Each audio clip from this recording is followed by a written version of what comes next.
عبداللہ ابن عباس کو نبی علیہ السلام نے بھیجا کہ معاویہ کو بلا کے لکھواؤ، بلاؤ، میں نے کچھ لکھوانا ہے، خط لکھوانے تھے۔ ایک بار گئے تو وہ واپس آئے، ان کا کھانا کھا رہے ہیں۔ دوسری بار، تیسری بار جب ایسے ہوا تو نبی علیہ السلام کی مبارک زبان سے نکل گیا کہ اللہ اس کا پیٹ نہ بھرے، ٹھیک ہے۔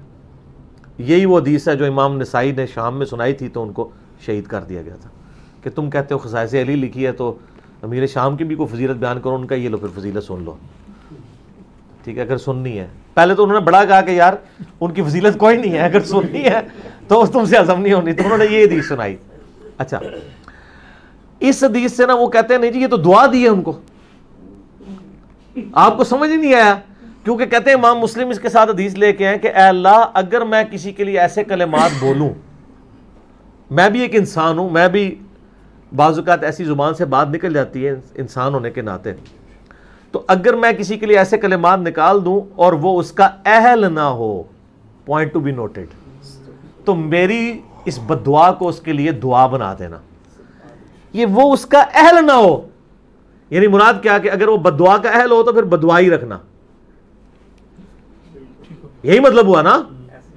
اگر وہ اہل، اچھا اب وہ یہ اب بعد میں ہم ڈیسائیڈ کرتے ہیں یہ بددعا بنی ہے یا دعا بنی ہے۔ یہی حدیث دلائل النبوہ امام بیہقی کی کتاب میں آتی ہے۔ اس کتاب کا نام ہی بتا رہا ہے کہ اس میں سے رزلٹ کیا نکلا۔ دلائل النبوہ وہ کتاب ہے جس میں نبی علیہ السلام نے جو پروفیسیز دی تھی نا کہ مستقبل میں یہ ہوگا اور وہ پورا ہو گیا، اس کے اوپر یہ 3500 احادیث پہ مشتمل امام بیہقی کی کتاب ہے۔ عمار کو ایک باغی جماعت قتل کرے گی، یہ بھی دلائل النبوہ میں ہے، اور وہی ہو گیا، ٹھیک ہو گیا۔ اسی کانٹیکسٹ میں دیکھنا ہے اس کتاب کا ٹاپک کیا ہے۔ اب یہی حدیث جب امام بیہقی اس میں لے کے آتے ہیں تو وہ کچھ بتانا چاہ رہے ہیں نا کہ نبی علیہ السلام نے کسی کو بددعا دی تھی تو وہ بددعا پوری ہو گئی، ٹھیک ہے نا، تبھی وہ غیبی خبر بنے گی نا، تو حدیث لے کے آئے ہیں۔ لیکن اللہ معافی دے وہ حدیث بھی یاد ہی لکھتے ہیں۔ وہ شیخ زبیر صاحب نے بھی ایک مضمون لکھا تو وہ لکھ دیے وَكَانَ يَكْتُبُ الْوَحْيَ۔ یہاں سے غلام مصطفیٰ ظہیر صاحب نے میرے خلاف ایک رسالہ نکالا سنہ میں سے، اس میں انہوں نے لکھا کہ جی یہ تو کہتا ہے منشی ہے۔ میں نے کب کہا ہے کہ خسادہ منشی ہے؟ ہم کہتے ہیں پوری بات کریں۔ کانا یکتب الوحی، ادھر بھی مسلم والی حدیث ہے، اس میں ابن عباس کہتے ہیں کہ وہ وحی لکھا کرتے تھے۔ مسلم میں ہے کہ وہ کاتب تھے، لیکن اس کے بعد لکھا ہوا ہے کہ جو نبی علیہ السلام نے بددعا دی نا، اس کے بعد وہ راوی کہتے ہیں کہ پھر وہ بددعا لگ گئی ان کو اور پوری زندگی ان کا پیٹ نہیں بھرا، ٹھیک ہے۔ یہ الفاظ وہ سکپ کرتے تھے۔ کاتبے وہی والی بات لیتے، میں اسے کہتا ہوں کہ پوری آپ بات بیان کریں۔ اور دوسرا اگر یہ دعا بنی ہے نا تو پھر جس صحابہ کو نبی علیہ السلام نے کوئی دعا دی ہے نا تو سر پھر حدیثوں میں ملتا ہے کہ ان کو وہ چیزیں لگی ہیں۔ جیسے بخاری میں ہے کہ نبی علیہ السلام نے انس بن مالک کو لمبی عمر کی دعا دی تھی، تو بخاری میں موجود ہے، وہ کہتے ہیں کہ مجھے اللہ نے اتنی لمبی عمر دی ہے، 82 سال حضور کے بعد وہ زندہ رہے ہیں، کہ کتنے وہ اپنی اولاد میں سے کتنے بچوں کو دفنا چکے ہوئے تھے، 110-12 سال کے ہو کے وہ فوت ہوئے ہیں۔ تو جس کو جو دی ہوئی ہے نا نبی علیہ السلام نے دعا، تو آپ کو حدیثوں میں پھر ملے گا کہ وہ دعا اسے لگی ہے اور وہ پوری ہوئی ہے اس طریقے سے۔ یہاں جب نبی علیہ السلام نے ان کو دعا دی تھی کہ ان کا پیٹ خدا نہ بھرے، اور یہ کہتے ہیں یہ دعا ہے، تو پھر حدیثیں ہونی چاہیے تھی کہ وہ دعا یہ کس صورت میں بنے گی کہ ان کا پیٹ بھر جائے، تو پھر اس پہ حدیثیں ہونی چاہیے تھی کہ وہ ایک لقمہ ہی زبان پہ رکھتے تھے تو پیٹ بھر جاتا تھا، ان کو کھانے کی ضرورت نہیں پڑتی تھی، کئی دن تک کچھ کھائے پیے بغیر وہ زندہ رہتے تھے۔ یہ پریکٹیکلی دعا کا اثر ہونا چاہیے تھا نا۔ اس کی بجائے اگر یہ آتا ہو کہ وہ اتنا کھاتے تھے پیٹ پھر بھی نہیں بھرتا تھا، تو پھر وہ دعا ہوگی۔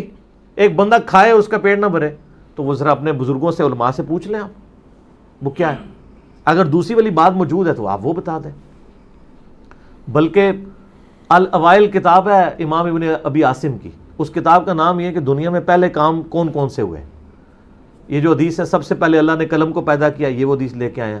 الاوائل کتاب میں لے کے آئے کہ نبی علیہ السلام فرمایا میری امت کا پہلا شخص جو میری سنت کو بدلے گا وہ بنو امیہ سے ہوگا۔ یہ البانی نے بھی لیا اور پھر لکھا کہ اس سے مراد وہ شخص ہو سکتا ہے جس نے خلافت کو وراثت بنا دیا ہے، یعنی میرے شام، کیونکہ حضرت عثمان نے تو اس میں الفاظ ہیں کہ وہ آل امیہ سے ہوگا۔ یہ بھی الاوائل میں ہے کہ پہلا شخص، الاوائل میں ایک ہے کہ پہلا شخص جس نے جمعے کا خطبہ بیٹھ کے شروع کیا وہ امیر شام تھے، کیونکہ ان کا پیٹ بڑا تھا تو وہ کھڑے ہو کے خطبہ نہیں دے سکتے تھے، دعا لگی ہوئی تھی نا، تو وہ جو دعا ہنسنا نہیں، اس میں آپ ہنسیں گے تو وہ ہنسی کو لے کے بیٹھ جائیں گے، وہ کہیں گے علمی بات نہیں ہو رہی ہے، اسی اپنے اندر ہی رکھیں آپ. تو مطلب بات یہ کہ وہ پھر اور طرف چل پڑتے ہیں. تو ہم کہتے ہیں یہ دیکھیں آپ ساری چیزیں، ہمیں نہ مجبور کریں کہ ہم ان باتوں میں اور مزید آگے جائیں. میرا یوٹیوب پہ کلپ بھی ہے کہ حضرت معاویہ کاتب وہی تھے. ہم کہتے ہیں بالکل ہے، لیکن بات پوری بیان کریں، پک اینڈ چوز نہ کریں، پوری بات امت کو بتائیں. پھر سلف کا فام بھی بتائیں، جو آپ سلف کے فام کا رونا روتے ہیں کہ امام بیہقی نے اس کے ساتھ کیا لکھا ہے کہ ان کا پیٹ نہیں بھرا. یہ نہیں لکھا کہ وہ تھوڑا سا کھاتے تھے تو کئی دن تک پیٹ بھرا رہتا تھا. دعا تو تبھی ہوگی نا کہ پیٹ بھر جائے.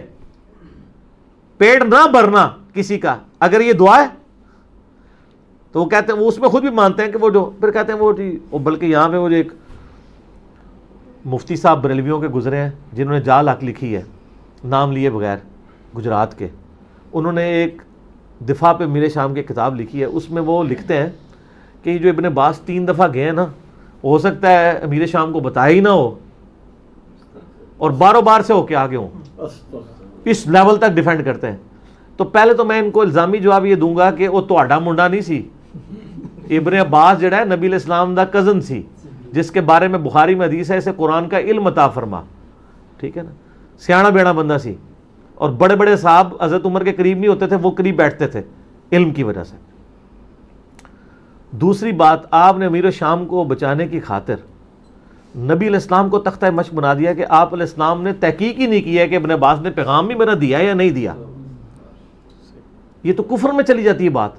اور باروں بار ہو کے آ گیا اور آپ اتنے جذباتی ہوئے کہ آپ نے بدعا دے دی ہے. اور تیسری بات جو بہت خطرناک ہے کہ حضرت صاحب تسی تے علم غیب نو مندے ہو، مطلب نبی علیہ السلام نے علم غیب ہی نہیں سی کہتے، اندروں ہو کے نہیں آیا، باروں بار آیا پھر بھی بدعا دیتی.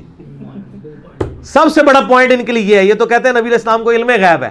جب علم غیب ہے تو آپ کے عقیدے کے تحت نبی علیہ السلام کو پتا ہوگا کہ وہ اندر سے ہو کے یا نہیں ہو کے.